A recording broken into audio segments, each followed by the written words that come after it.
Hey guys, Lucas Green here, and I'm back with another video. And today in this video, as promised, I said I would be doing this video if Adam got 3 videos out today. He did, and since he's done that, I will be ranking the Beast Quest series 1 to 24. I've actually already done this as a second take. The camera fell over, that's why I'm doing this again.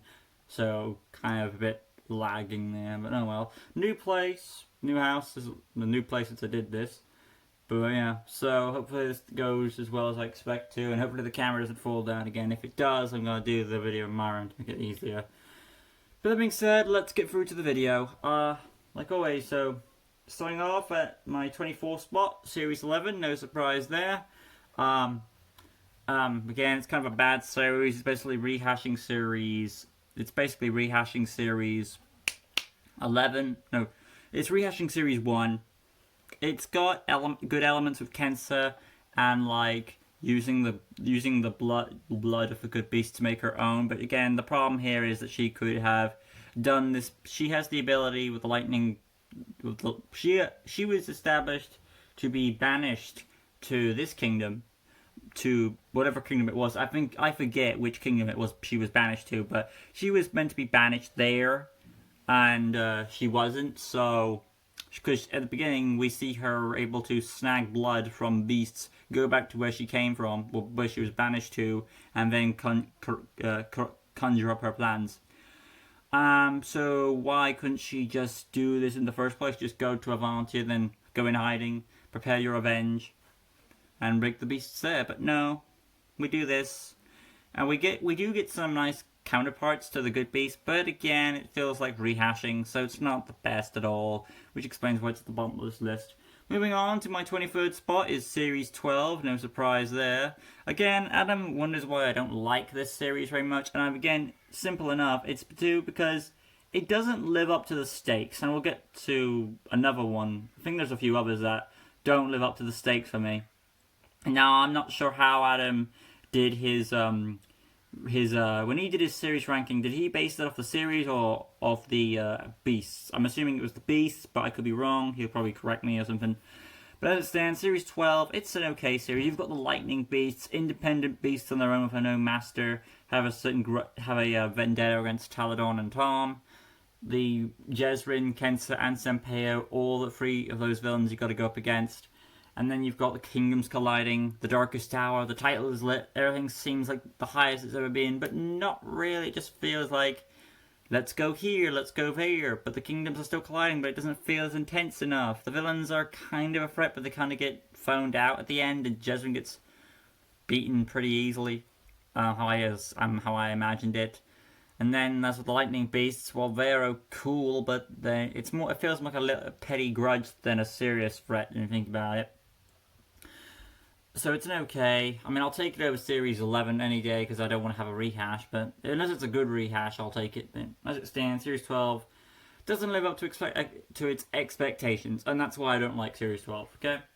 My 22 spot is Series 14, which is meant to be the Cursed Dragon. It's got a few more cooler elements than Series 12 did, with the whole curse going on, Vidra and Crymon coming back, the Beasts of Ryon, awesome stuff there. Kensa returning and finally getting killed. Well, technically she's not now, but, you know, we do see her, quote-unquote, die at the end. So, there are a few elements there that lift it up above Series 12 there. Moving on to the next spot, number 21 on my list is Series 8, which is Senpeo's first series. It's got a few good elements there with a pirate guy trying to be the villain, a flying ship, his own 6 beasts, the fact that he steals Tom's jeweled belt. Now here's the thing I want to get into. Now, in a video of Adam Ferns, he said that the jewels, well, I think it was the token one, he said that the tokens only worked for Tom. I don't buy that because in Senpeo's story, I think it was Cronus, he was able to use the shadow power to separate himself with his shadow.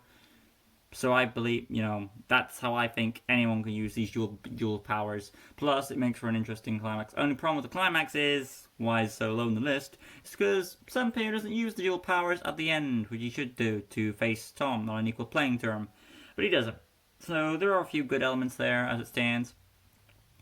few good beasts, a few bad ones, but you know, it's okay as it is. Moving on down the list. My number 19, number 20 spot is Series 17. Yeah. The Series 17 is the Emperor Jang and Kensei going after the pieces of the Broken Star. Fetch quest. Not the best of fetch quests because the whole problem with this series is what Adam said. Jang should not have turned against his people. He should have had them on his side and wanted to expand the kingdom with the Broken Star's power. But no, he doesn't do that. That puts him at more danger and eventually gets his defeat. So yeah, kind of your own fault there. But still, there are a few good elements there with Series 17, better than prior ones that I mentioned. So it's an okay series. Moving on down the road, we have my number 19 spot is Series 4, which is Tom's father reunion, basically. Makes sense why this one's above Series 17 for the whole aspect of Tom being reunited with his father and battling and restoring him to life with the golden amulet. So, a lot of good elements there. Another Malval quest, I believe, but and what is meant to be at the time his most powerful beasts on a story level. We'll get into more powerful ones down the road. But yeah, it's a nice fetch quest, a better one. It's more humbling.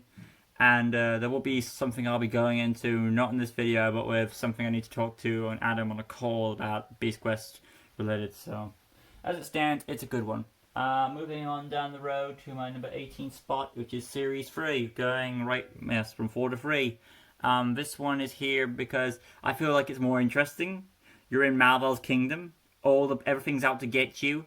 Not just the beast, but also people as well. Especially we'll see that in Book 3 with Naga. You also have mystery with with this mysterious gatekeeper. Seth's still out there to get you. And then what happens to him at the end.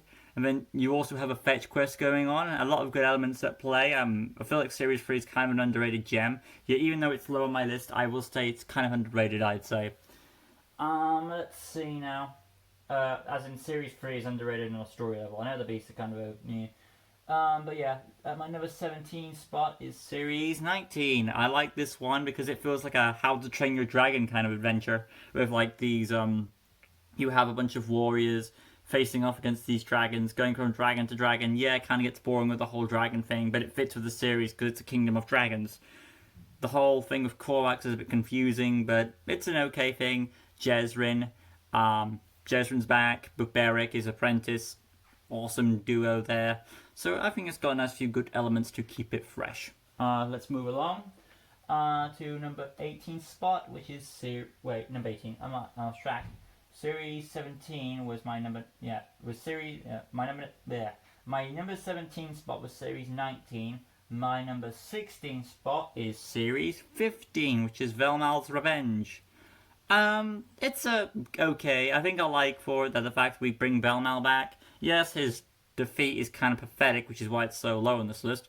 But still, apart from that, we do get some interesting things. I believe this is the series where we have Queen Aroha unite the kingdoms of, was it Tangala and Avantia, so they could become united through an arranged marriage. And it wasn't just like, oh my god, another arranged marriage. But this one's, they treat it in a more positive light, where these two actually have become lovers. So it feels more not like another Romeo and Juliet thing, where it's like where Juliet was in arranged marriage with some other dude. I think it was Romeo and Juliet that did that. Whatever. The point is, it doesn't. Normally in an arranged marriage, it feels like a bad thing, but in this case, it's not. It was a good, humbling thing. But there's some tension. Tom and Eleanor are set up as thieves, and they've been meant to be stolen the relics of the queen. And then Tangala is meant to go at war with the Avantians, and our heroes have to stop it. Prince Rotu is going against them, trying to work for Velmal. Velmal's kind of a dick, and is meant to stab Prince Rotu in the back. So has a lot of engaging elements there that I like. So Series 15, despite its ending, which is Velmal's fault, it's still good. It's still it's got a lot of good in it, especially the beasts. They're pretty creative. Yeah, the ending, Velmal. I still stand by what I said prior in my series review. Velmal should not have gone back. The heroes even established that they knew he could come back. and he should have known that. But he goes there anyway, and he gets captured, and it's his own fault. Moving on, after 15, we have my number 15 spot is Series 7. Series 7. That is, just to recap my mind, after Series 6. Oh, that's the Lost World one, I believe, where Malvel firstly tries to take over another kingdom. I think it was Tavania. I believe it was Tavania. Correct me if I'm wrong with these kingdoms, it's hard to keep track. But yeah, he takes over a kingdom, kills Mark. It feels like Malvel is finding something to get somewhere up in the world. I believe this is the series where all of the beasts are in different locations, so it does a few unique elements here. Malvel, of course, gets defeated or escapes. It's got a few good elements, nothing too really memorable, but it's got more high-ups than the previous ones I mentioned. It feels like Malvel is progressing, that's the best way to like it. It feels like Malvel is stepping up. This is where, now in prior seasons, Malvel has been like, skimping through, but this one he actually accomplished his plan. And the thing that also makes it cool is the fact that this takes place right after the Freya arc, or if you can call it the Freya arc or the Freya saga, whatever, where in 5 and 6 they had to go up against Velmal for the first time, who had mind controlled Tom's mother, and this takes place right after that. Like, oh my god. And the fact that Freya gets something to do where she's trying to make up all the bad she's done by trying to convince the warriors to rebel. So it's a nice, good follow-up as well to what's happened prior in the story. So in the overarching story sense, it's pretty good, and on the villain sense, it feels like he's rising up to power. So yeah, a lot of good stuff there. Let's move along down my list here at my number 14 spot. 14 is Series 16, which is the Siege of Gwildor. It's pretty good. It's pretty good. Kensa comes back once again. I believe this is this is right before Jang is exposed as like the big villain. So Kensa and I believe Sanpeo team up to go after Gwildor.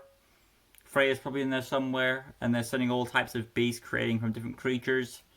And at the end, of course, I believe it's at the end where it's revealed that Jang is behind this. They leave Sanpeo behind, and those two go off to the Broken Star, which is again not as cool as this, but it's okay. It's okay. But this one's pretty cool. I feel like what they were trying to do was they're trying to do another a 5 and 6, like 5 and 6 did, as a two-parter, but it doesn't feel as epic as that. So, I believe the first part is better than the second half, and that's why I put it a bit higher in this book. So as it stands, it's got a lot of good elements that put it up where it is. So I don't really understand the hate Series 16 gets. It's okay. It's a good war zone film. It feels like a good war, like a lot of big rush to the big battle. So let's see what's up next. My number 13 spot is Series 9, which is the arc where Malvel is desperate for power, and he's trying to get the eternal flame so he can restore himself with the Warlock Staff and burn it so he can become invincible. This is the series where Silver gets turned into a beast, which is my favorite book of all time. That's the only reason why it's here. Torpix, one of the most interesting things. You're like, Seraph doesn't meant to have any beasts, but it actually does have one beast that protects the Eternal Flame. That's a nice plot twist. The Eternal Flame, awesome as it is, Malvel desperate for power, that's interesting because we've not really seen him like this before. It's like, ever since so many defeats by Tom has weakened him to this pathetic weak of a sap. And every time he gets closer, he's even losing even more power, so it makes him more desperate. He turns on Petra because, again, he's desperate. He wants to keep winning despite his flaws. And I like that where in Spikefin, Tom has a choice. He could either go off to Malvel because he's like so close to the flame, or save the people. So there's a lot. I understand the hatred with Seraph Cats. I mean, beast-wise, kinda. But, you know, at a story level, it's pretty interesting. And it does have a good follow-up in Series 10. And you think about it, so it's pretty cool. But let's continue on down the road. Last thing to say about Series 9 before we move on actually is this is the arc where I feel like Series 9 is the starting point where Petra turns from villain to anti-hero. That's another reason. Moving on down the road, like I said, we have my number 12 spot, is Series 20. That is the Isle of Ghosts, I believe. Yeah, the Isle of Ghosts. Beric, once again established, working for Malvel. The whole Ghost Beast is around them is an interesting vibe.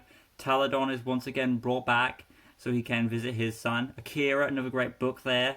A lot of a nice, great story, probably the best of them. Rykar being an interesting type for a firehound with different ways of established fire abilities. So overall, it's got a nice sense of interesting tone to it with the Isle of Ghosts. So very cool. Let's move along down the list. My number 11 spot now, because I think Series 20 was Ghosts, makes sense. Yeah. So 11 is Series 10. Makes sense. It was meant to be. I believe this was a point where the series was meant to be cancelled, but if it did go out, it went out with a bang. They finished off arcs. They established this arc. They killed off Malvel with Ferner the Fire Dragon. A nice callback to the first book. They had Malvel being brought back in the first place by Tom's own hand, which makes him feel guilty. This series, Taladon dies, which builds up the stakes. The beasts are the Knights of Fortron, another plan by Malvel, probably one of his better ones, where these good knights warriors who have not only can fight as beasts but as warriors as themselves, so that's pretty awesome. So there's a lot of good elements to like here. It feels like an end. This felt like an ending series. This is what I wanted from Series 12. I wanted Series 12 to be kind of like this, where it felt more at stake. You know what I'm saying? And that's where I feel like Series 10 did it a bit better than that. So, as an overall a big arcing series, it led up to a good. And if Beast Quest did end, it would have been good to end like this. So, as it stands, it's probably one of the better series, and it deserves its spot for where I rank it. Moving on down the list we're now at the number 10 spot, so we've got 10 more to go, I believe, because number 10 spot is Series 21, which is Malvel's The Sorcerer's Revenge. I do like this series, which is Malvel's full return. He dies at the end, but, he probably will return again, probably, because he's like Beast Quest's most popular villain. But as it stands, he takes over Beric's body, Beric gets shafted and gets turned into Malvel once again to restore his life. And then he's got this another scheme to bring back his most powerful. This is the series where he has like his most powerful beasts of all, because they came from a sorcerer of even greater power, which makes them his most powerful beasts now. And since he has this book that can control them, more stakes. And another interesting thing here is if Tom destroys them, destroys a beast, it will further progress Malvel's plan. So like Malvel's getting smarter, he wants Tom to destroy the beast, and if he doesn't, he'll do it for himself. So overall, it feels like a lot of stake, and then he's got like a whole big army planning with all these beasts. And the only downfall is Malvel. Now, Adam said this in this review, but I texted him about this, and he agreed with me. Is that he originally thought that Tom kicked Malvel into the hole, and that's how he died. But no, it's not how he went out. Because that doesn't fit with Tom's character. He wouldn't kill him because he's meant to be a better example. What happened was in the story is that they came to a place where basically Tom kicked the book out of his hands.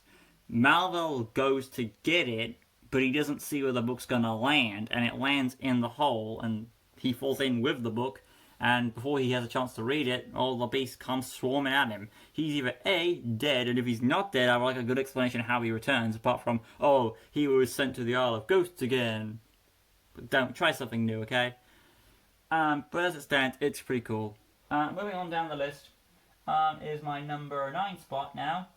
Is Series 6, which is the second half of the Freya arc. It's cool to have Vespic and a bunch of other good beasts. The only problem here is it's nice to see Freya restore herself back to... She's starting to get more on the good side. She's starting to rebel against the spells. The only problem here is that instead of just Velmal just killing her, again, Velmal's starting to get low on the stick, he just keeps her alive to torture her, and he goes after the queen, and... They have to get her a potion to save her life. But there's still a lot of good elements in this series that pull it up above other ones. So as it stands, Series 6 is a good one. Moving on down the list, and of course Vespix there too, which is on the Better Beast and Beast Quest, is the nostalgic one for number 8. For my number 8 spot is Series 1. Series 1 is here. Makes sense. I like this one. Nice nostalgia. Further the Fire Dragon, well, basically the Charizard of Beast Quest. Awesome there. It feels like a good starting place for like Beast Quest readers.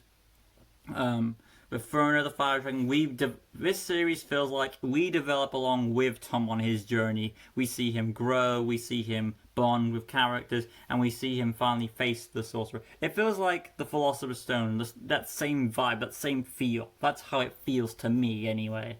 And that's why it feels like this good, charming little journey on itself. And I can see why Beast Quest has rehashed this series a lot, especially with its media, all its content and products, and in its PS4 game, they've really rehashed Series 1, and you can easily see why. It's such a great, charming series. So, let's move along down our little rogue list here. We're at now on number 7 spot, Series 18. That was Series 18.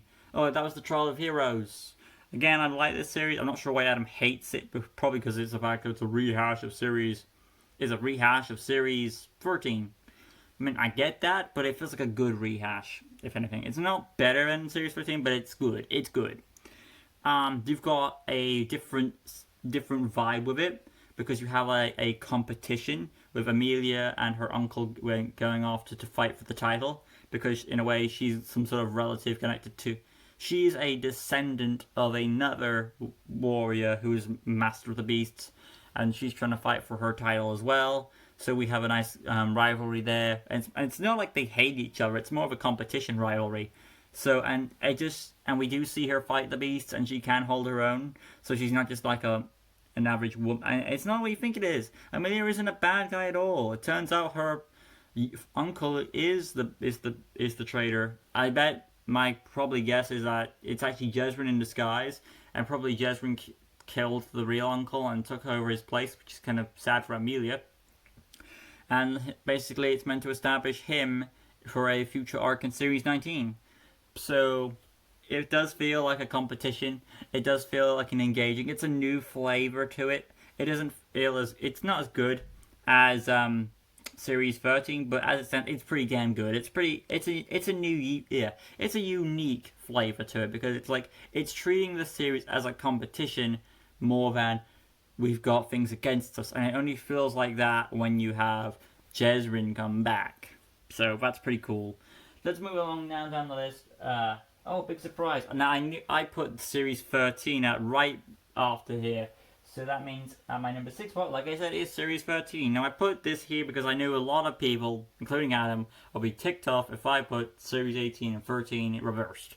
So I did it respectively like this because obviously it was the original of the year. Series 13, Tom has to reclaim his powers and title by facing the Warrior's Road, where he goes along all these epic quests, and plus it's got a better ending with the Cobra Beast at the end pursuing him at the finale. So overall, with a lot of good tension and situations, it is pretty cool to see this. And we do get a nice hint of Tom's dark side, which comes back play in Series 24. So overall, it's probably good. And here's the thing, if Beast Quest always planned on doing, which I doubt this was the case, because this is probably another opportunity by the writers to cancel Beast Quest after this, because it's Series 13, because but they found a better way to do it for $4 per series for the new generation. But here's the thing, if they always planned making Tom evil for Series 24, this was good foreshadowing. As it stands, Series 13 is a great series. You can see why. A lot of the big quests of the Warrior's Road, reclaiming Tom's title, and then facing a great evil that's meant to be one of his most powerful beasts ever, it does live up to its expectations. Moving on down the road, no pun intended, my number 5 spot is Series 22, Lost Beasts of Makai. You can easily see why this is up this high. It's great. Each beast has their own specific purpose. I think at this point we're at my good ones now, yeah. So at this one we're at the ones I really enjoy. So Series 22, each beast has its own purpose. Menox with the guarding all the slaves. Yes, I know the whole fire weakness at the chimney. Now I actually forgot about that. That's why I didn't mention it in my review, but it's there. It's a big fault. But as it stands, each beast gets its own purpose. Menox guards the slaves, and if they don't obey, they get tortured by him. You've got what is the next one? Come on, what is it? It's it is the moth beast, who's guarding the elixir wells. Now Adam corrected me here. He said it's actually the tree teleports the ship, but the elixir wells causes it to fly, which makes me wonder why in Series 8 he didn't teleport the ship as much as he did. But oh well. As it stands, though, you've got a lot of good play. So the moth beast, forgot its name entirely, but it'll come back to me. It guards the fuel, the elixir wells. Then Jorok, it guards the trees, the bark it needs for the ships, and then you've got Nasefa, who's guarding the docks where the ships are. So each beast has its good purpose. Moving on down the list, we have number 4 spot is Series 2. Series 2, the Golden Armor. Good fetch quest, a nice follow-up from Series 1. And Marvel trying to get back. Oh, I'm sick of Tom. He's not getting any stronger. I'm taking the Golden Armor, scubbing all around the Vantia, and having my evil beasts who can't be changed protect it. As it stands, it's good. It's a nice follow-up from Series 1. It's a good fun. It feels kind of like a Wizard of Oz kind of deal, with some Wizard of Oz references in there. So overall, it's a good follow-up from Series 1, and that's why it's up this high. I really do enjoy Series 2. Let's move along now. At my number 3 spot now. Yeah, number 3. We are at... so the top 3.